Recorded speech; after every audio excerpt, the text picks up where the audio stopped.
Fellas, and welcome to the channel where I kick back, relax and talk video games. And normally I rant and rave, sometimes I play, but this time I'm going to be teaching you guys how to be a big man, how to dominate as an inside big man in NBA 2K19. I don't claim to be the best player in the world, but I see so many big men doing the littlest mistakes that are just fundamental to being a big man. You need to know these things, otherwise you've got no chance of dominating the paint in NBA 2K19 or any basketball game in the future. This is just basic basketball IQ. So over the next few minutes, I'm going to be talking about everything from offense, defense, and everything in between. So if you like that sort of stuff, leave a like, hit the subscribe button, and let's get into it.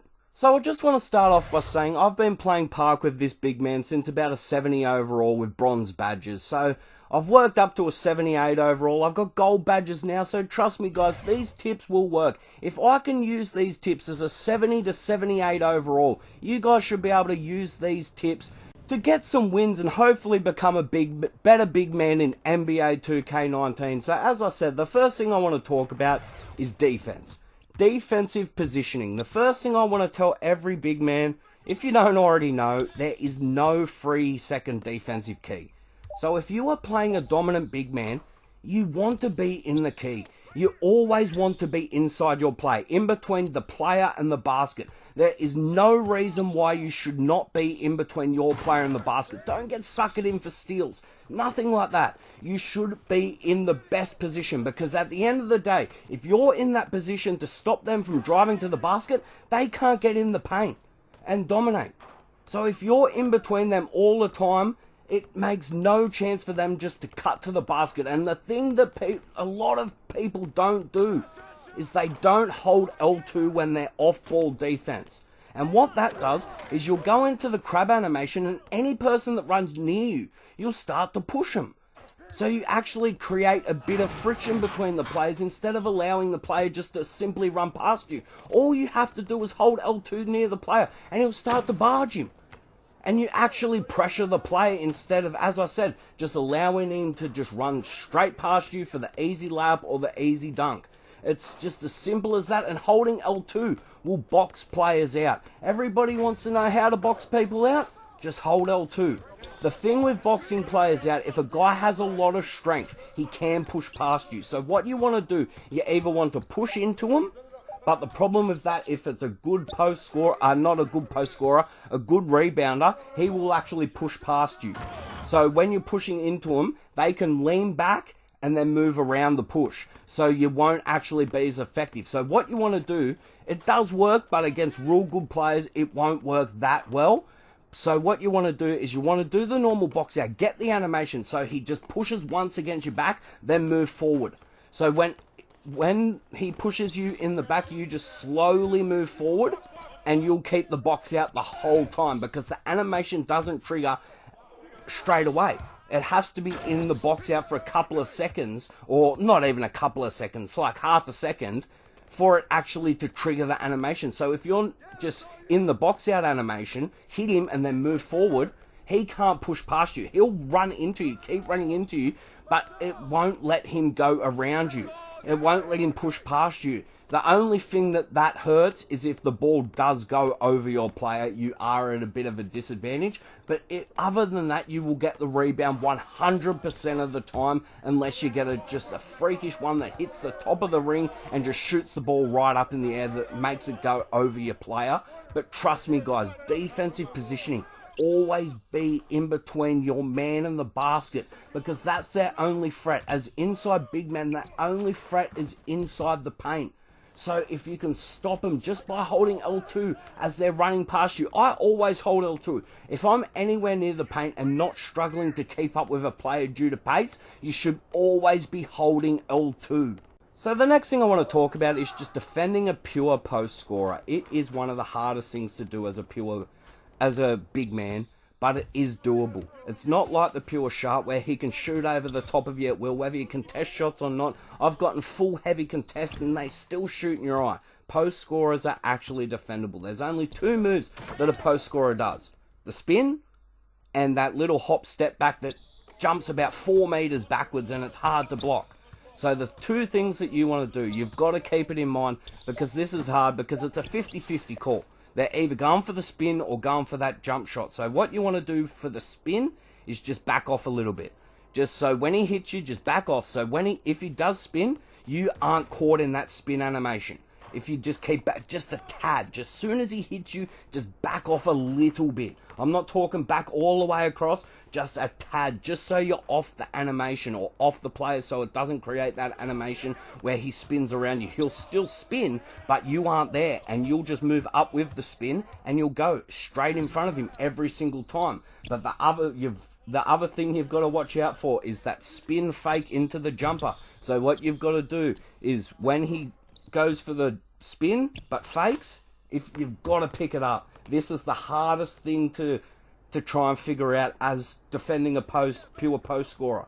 You've got to realize whether he's spinning or whether he's doing that spin back jump shot. If he does the spin back jump shot, what you want to do is hold turbo run, and you've got to run for a little bit. You can't jump straight away. You've got to run, get speed, and hit triangle, and you'll just come over. As long as you're tall enough and have a big enough wingspan, you will block him 100% of the time. You'll do this fly over Superman block, and it will block him pretty much every single time, or at least put a heavy contest so he isn't making that shot that consistent. At least it might go in every now and then, but most of the time you will play good enough defense doing that. But as I said, guys, you've got to run that little bit enough to get that turbo to take effect, and then that turbo block will just come into effect, and he'll just jump straight over and just block it out of the air. It's crazy, the turbo block. If you haven't used it with a glass cleaner or a defensive build big man, it is crazy. You can do so many chase down blocks with that turbo block.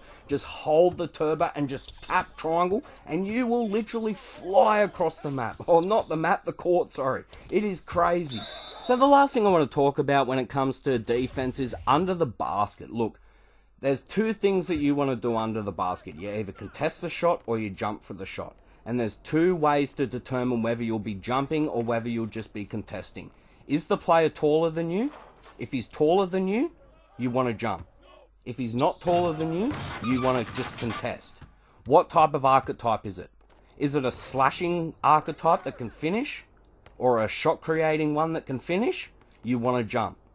If he's not, you want to contest. It's as simple as that, guys. There is no reason to be jumping at every single pump fake that goes up. I have it so many times. All you got to do is pump fake, and the guy will jump 4 or 5 times. Pump fake, and you've got an easy basket. 100% of the time, unless the bloke knows what he's doing. If the bloke doesn't know what he's doing, that's how you can tell if a big man knows what he's doing. Just get in the paint and pump fake, and if he jumps, he has no idea what he's doing. And even just to throw him off, it might be a wasted possession, but even just the first time, go up straight away. Because he's either not going to realise it and just you're going to get the easy basket, but if he goes up and stops it, he's going to think, oh, this guy just goes up straight away. But that's more about the offense side, and I'll talk about that a bit later. But as I said, guys, if the guy's taller than you, you jump. If he's not taller than you, you contest. So the next thing I want to talk about is offense, and just the same as defense, positioning is everything. You always want to get that position between your guy and the basket, because the difference between offense and defense is, on offense, you can get called for 3 seconds. So it's harder to keep offensive positioning. So it's all about timing.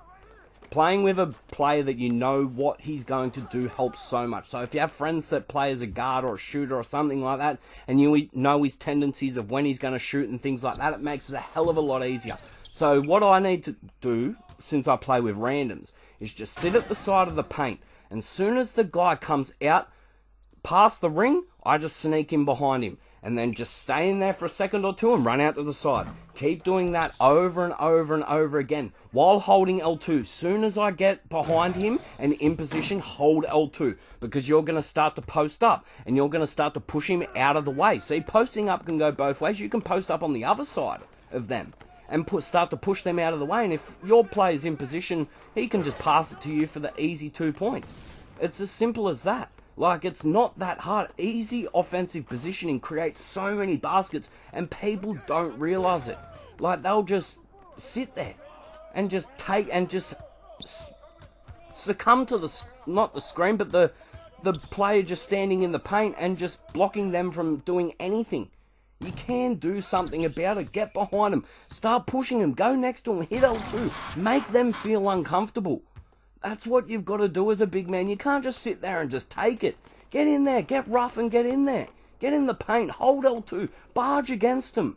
Do that thing. But you've just got to remember the 3 seconds in the key. It's not 100% 3 seconds. You've got about 4, maybe 5 seconds pushing it. But you've just got to get in there and get out of there quickly. Go in, as I said, as he pushes out, just slip in behind him, hold L2. If your player shoots, you're going to automatically box out and get the rebound.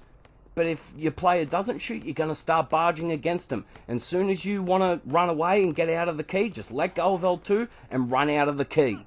So the next thing I want to talk about, just like defense, offense has under the basket. Under the basket, height matters this year. So if you are a player that is out of position, but have the ball, but it's not a defending archetype and you are taller than them, you will be able to shoot over them pretty much all the time. It's really as simple as that. Any other time, you have to have position. You need to be between the player and the basket. They have to be behind you or beside you. If they are in front of you and they are as tall as you, do not shoot it. Don't. Pass it out.